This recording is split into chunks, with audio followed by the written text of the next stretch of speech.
Halo, gua Dokter Apri. Kesembuhan adalah prioritas kami. Hari ini gua mau membahas mengenai tentang asam urat. Perlu kita ketahui bahwa asam urat itu adalah senyawa alami yang diproduksi dalam tubuh, di mana kadar asam urat itu normalnya tidak menimbulkan masalah kesehatan. Ya, ingat catat itu. Nah, namun kalau kadar terlalu tinggi dan numpuk di dalam darah, nah asam urat inilah yang bisa menimbulkan penyakit yang biasanya kita sebutnya bisa rematik, asam urat atau gout artritis. Dimana normalnya itu sebenarnya untuk wanita beda dengan pria. Wanita itu 1,5 sampai 6 mg per desiliter, sedangkan pria itu 2,5 sampai 7. Nah, ketika dia mengalami timbul itu asam urat yang tinggi di dalam tubuh, responnya itu banyak.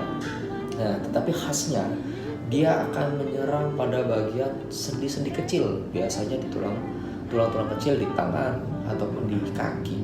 Dan khasnya ya, jembatan keledainya itu adalah mekari paku. Nah, mekari paku itu apa saja? Merah, bengkak, nyeri, panas, dan kaku. Itu pasti ketika asam uratnya tinggi, hal itu akan timbul terjadi. Nah, kita perlu tahu nih, apa saja sih yang menyebabkan asam uratnya tinggi. Nah, lu harus tahu, yang pertama itu biasa paling sering makanan laut. Baik dari kerang, ikan teri, sarden, tuna, tiram, udang, lobster, dan kepiting. Biasanya seperti itu. Daging merah biasanya apa? Daging sapi, daging babi, daging domba. Kecuali daging ayam itu masih bisa ditolerir. Daging unggas, nah yang paling sering apa? Baik dari kalkun, angsa, nah itu paling sering. Jeroan itu sangat berpengaruh. Minuman manis juga ya, daur soda maupun yang alkohol.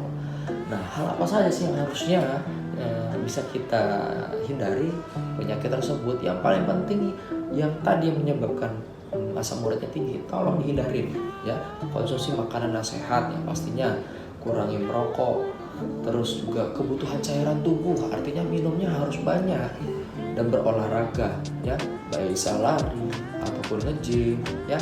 Dan paling terakhir adalah memeriksa kadar asam urat ke dokter secara rutin, minimal 1 bulan sekali ya. Kecuali ketika memang jelas ada masalah adanya peningkatan asam urat, ditimbulkan adanya suatu gejala, dan itu memang harus melakukan pemeriksaan rutin.